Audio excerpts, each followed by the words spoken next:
जो कि 1 अप्रैल 2026 से लागू होगा, उसका भी उन्होंने जिक्र किया। गौरी, इसमें और कोई बातें हैं जो टैक्स पेयर को जान लेनी चाहिए? देखिए, काफ़ी सारे चेंजेस हैं जो जैसे मैंने कहा प्रोसीजरल कंप्लायंसेस किए गए हैं, और कुछ है जहाँ पे जैसे लिटिगेशन आती है, तो जब हम अपील फाइल करते हैं हमें एक प्री डिपॉजिट देना होता है, वो 20% तक देना होता था, अब उसको कम करके 10% कर दिया है। तो अब ये वाला जो 10% का रिडक्शन है, ये आपको अपील फाइल करने में आसानी होगी, ताकि आप कम अमाउंट पे करके आप अपील फाइल कर पाएंगे। अपील फाइल करने में भी थोड़े से प्रोसेस में चेंज किया गया है। अब आपकी पेनल्टी प्रोसीडिंग साथ ही साथ चलना शुरू हो जाएगी। ये अपील जिन लोगों की डिमांड आ जाती है और वो सेटिस्फाइड नहीं है असेसिंग ऑफिसर से, वो अपील फाइल कर सकते हैं। तो डेफिनेटली एक अपील फाइल करने में जो उनको बेनिफिट दिया जाएगा, इससे ज़्यादातर लोग लिटिगेशन को इजीली हैंडल कर पाएंगे। काफ़ी सारे केसेस हैं जहाँ पे फॉरेन एसेट डिस्क्लोजर नहीं किया गया है, और अगर आप देखेंगे पिछले साल सरकार ने बहुत नोटिसेस इशू किए और 2 कैंपेन भी चलाई बैक टू बैक कि आपकी जो फॉरेन एसेट्स हैं, फॉरेन इनकम है, आप उसको डिस्क्लोज करिए। जितने भी रेजिडेंट्स हैं उनको एक एक फॉरेन एसेट और इनकम को डिस्क्लोज करना बहुत ज़रूरी है, लेकिन कई लोग उसमें चूक जाते हैं। उनको 6 महीने की एक विंडो दी गई है कि आप वॉलंटरी सामने आइए और आप वॉलंटरी बेसिस पे बताइए आपसे क्या रह गया है, फॉरेन इनकम या एसेट। हालांकि ये ऐसा नहीं है कि आप आके जो आपकी इनकम है और एसेट है उसको डिस्क्लोज कर देंगे और आपसे सरकार को चार्ज नहीं करेगी, इस पे 30% आपसे चार्ज किया जाएगा, लेकिन एटलीस्ट आपको एक विंडो दी गई है कि आप खुद से सामने आके उन एसेट्स को और उन इनकम को डिस्क्लोज कर सके। क्योंकि अगर आप अपने फॉरेन एसेट्स या इनकम को डिस्क्लोज नहीं करते हैं अपने रिटर्न में, तो बहुत भारी पेनल्टीज और टैक्सेस आपके ऊपर लगा दिए जाते हैं। जी, ठीक है। तो ये भी एक और बात जो नोट करने लायक थी। इधर सर शरद जी, बायबैक पर कैपिटल गेन टैक्स की भी बात आई है। हालांकि ये जो प्रमोटर्स वगैरह हैं उस लेवल के लोगों के लिए है कि शेयर बायबैक पर अब कैपिटल गेन्स टैक्स लगेगा, और जो रकम पहले डिविडेंड के तौर पे थी वो अब टैक्स हो जाएगी, और कुछ 22% का फिक्स टैक्स है और नॉन कॉर्पोरेट प्रमोटर पे 30% का टैक्स है। ये क्या चीज़ है? देखिए, मुझे लगता है ये एक राहत है, क्योंकि जो पहले टैक्स लगता था वो प्रोमोटर्स एक टैक्स आर्बिट्राज का फ़ायदा उठा जाते थे। अब अगर आप प्रोमोटर नहीं हैं तो आपके ऊपर कैपिटल गेन टैक्स लगेगा, और कैपिटल गेन टैक्स आपको पता है आपने लॉन्ग टर्म लिया है तो 12.5% है, जबकि प्रोमोटर्स जो हैं उनके ऊपर टैक्स का प्रोविजन वही रखा गया, उसको नहीं छेड़ा गया है। पर जो नॉन प्रोमोटर्स हैं, जो आम शेयर होल्डर है, उसके लिए एक बड़ी राहत का मुझे लग रहा है, ये एक राहत की खबर जो मिली है प्रोसीजरल सिंप्लीफिकेशन के हम देखें, उसके अलावा देखें तो बहुत राहत है। एक और चेंज जो विपिन करा गया है वो है कि जब कोई एनआरआई यहाँ पर अपनी प्रॉपर्टी बेचता था तो उसमें उसको, आपको पता है कि टैक्स काटना होता है, तो उसको एक पहले पैन नंबर वो यहाँ लेता था, चलिए पैन नंबर उसका पहले है भी, तो उसको एक टैन नंबर भी लेना पड़ता था जिसको टैक्स डिडक्शन अकाउंट नंबर कहते हैं।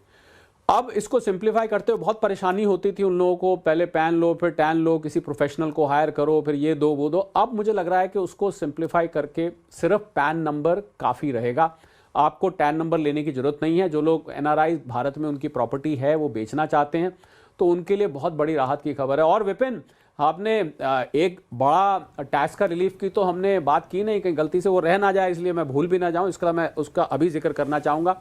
2047 तक जो हमारे डेटा सेंटर्स भारत में आएंगे उनके लिए टैक्स हॉलिडे है। ये बहुत बड़ा चेंज है, बहुत बड़ी मात्रा में यहाँ पर आपको विदेशी डेटा सेंटर्स यहाँ सेटअप होते दिखेंगे, आर्टिफिशियल इंटेलिजेंस से संबंधित, दूसरे संबंधित जो हम FTAs कर रहे हैं, इसके अंतर बहुत सारे यहाँ पर इनोवेटिव हब्स खुलेंगे, डेटा सेंटर्स खुलेंगे। 2021 साल की टैक्स हॉलिडे मेरी अपनी यादाश्त में विपिन, इतनी लंबी पीरियड की टैक्स हॉलिडे मुझे नहीं याद कब किसी भी सेक्टर को, किसी भी क्षेत्र को, किसी भी कैटेगरी ऑफ टैक्स पेयर को दी गई हो। मुझे लगता है इसको बहुत बड़ा, ये एक मेरी तरफ से एक हेडलाइन है टैक्स में ये बदलाव।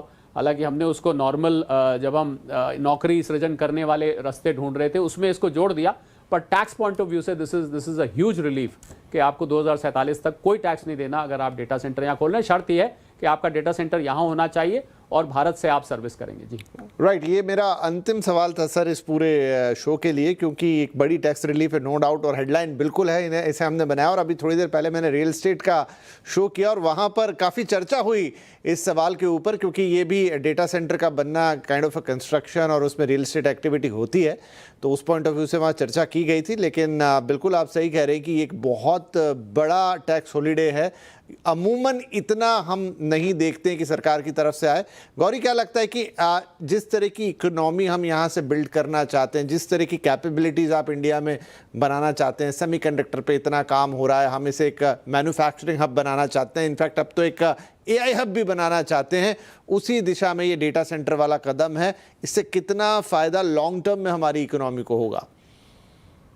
बिल्कुल विपिन, देखिए जितना सरकार AI डेटा सेंटर्स इस पे पैसा खर्च करेगी, डेफिनेटली हमारे इकोनॉमी को उसका फ़ायदा होगा। और इस टाइम पे मुझे लगता है this is the need of the hour, because बाकी देश बहुत ज़्यादा फोकस कर रहे हैं AI पे और डेटा सेंटर्स पे, और शायद हमारा देश कहीं ना कहीं इसमें थोड़ा सा पीछे रह गया था।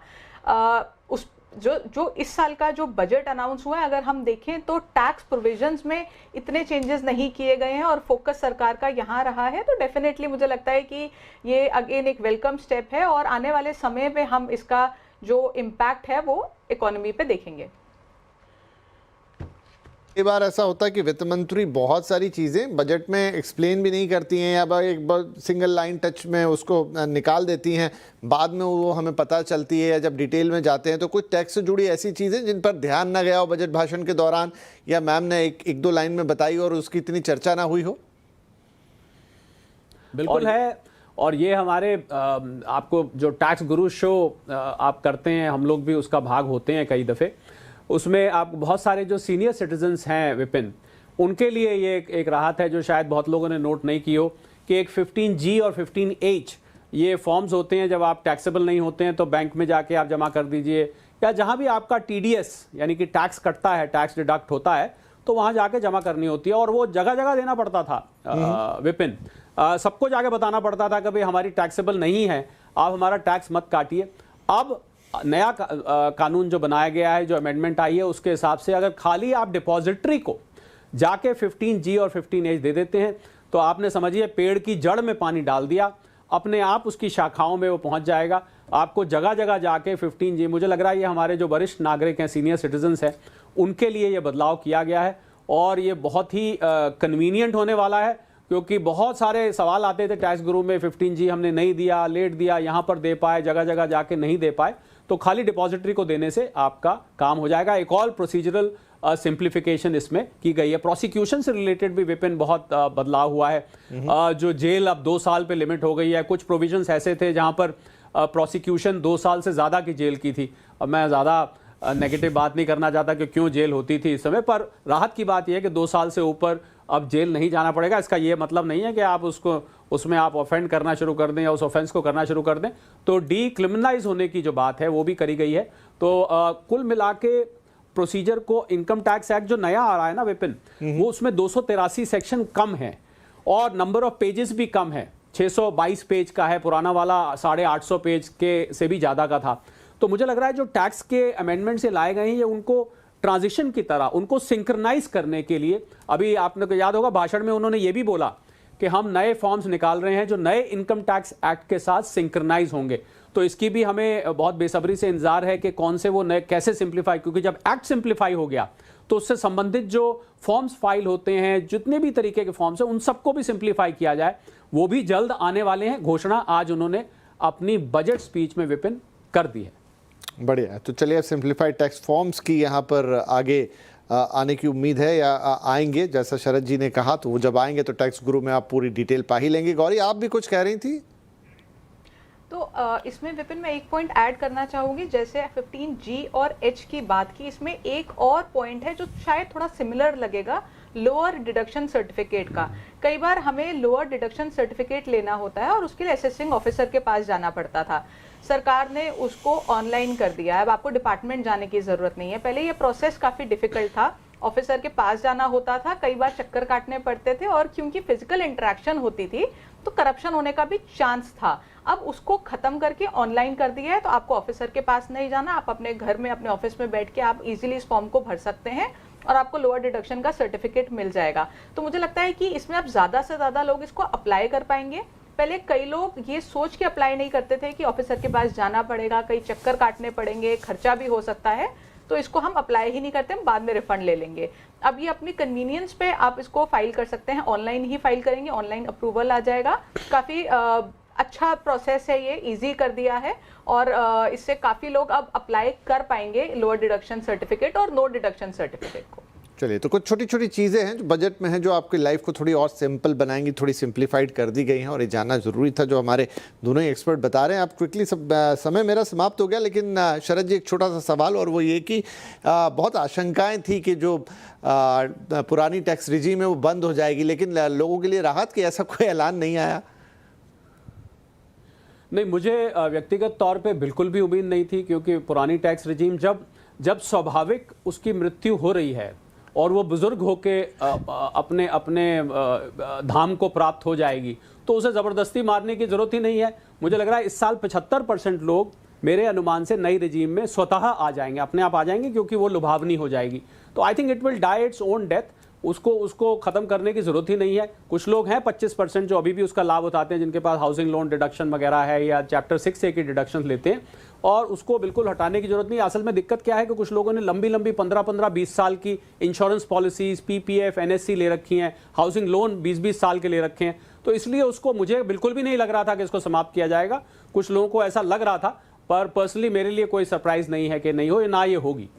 चलिए, तो ये शरद जी बता रहे कि ना हुई और आगे भी होने की उम्मीद नहीं है। तो जो लोगों के मन में आशंकाएं आती हैं कि शायद ख़त्म हो जाता, शिफ्ट कर देते, ऐसा होता वैसा होता, लोन्स का क्या होता, फिलहाल ना ऐसा हुआ है और आगे भी उम्मीद नहीं है। लेकिन इस बजट में छोटी छोटी बहुत सारी बातें हुई जो हमारे दोनों ही टैक्स एक्सपर्ट ने अभी बताई। बाकी STT और उसकी चर्चा हमने कर ली कि क्यों वो स्टेप उठाया गया। हाँ, इस साल कोई डायरेक्ट टैक्स बेनिफिट सीधा नहीं आया, लेकिन हर साल आए ये उम्मीद भी थोड़ी बेमानी हो जाती है। नेक्स्ट ईयर फिर इंतज़ार करेंगे, लेकिन इस साल की सारी चीज़ें अभी डिकोड हुई, और आने वाले वक्त में जो और चीज़ें आती रहेंगी, जैसे वो सिंप्लीफाइड फॉर्म्स की बात की शरद जी ने, उनको टैक्स गुरु के एपिसोड में तो आप देखेंगे ही, और हमारे दोनों ही एक्सपर्ट से जानते ही रहेंगे। बहुत बहुत धन्यवाद शरद जी और गौरी मैम, आप दोनों का ही ये सारी बातें हमारे दर्शकों को बताने के लिए। नमस्कार।